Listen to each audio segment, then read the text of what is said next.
Here's how to properly install the HS07 Travertine, Hearthstone's signature path light for walkways, flower beds and low-profile outdoor scenes. Let's start with the essentials.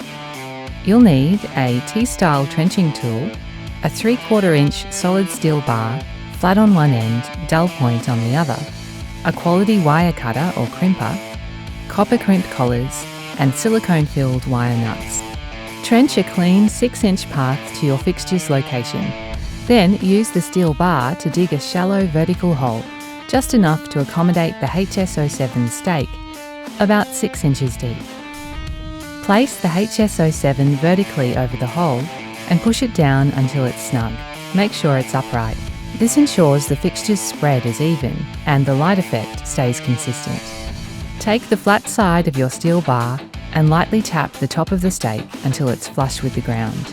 This keeps the fixture stable and protected from movement. Strip about 1.5 inches from each wire carefully. Connect your power in and power out to continue the line. Crimp all wires using a copper collar and seal them up tight with silicone-filled wire nuts. Make sure the fixture is straight and level, the connections are secure and the wire is buried. Give it a quick test and move to the next travertine. That's it. Reliable, refined, ready. That's the HS07 Travertine.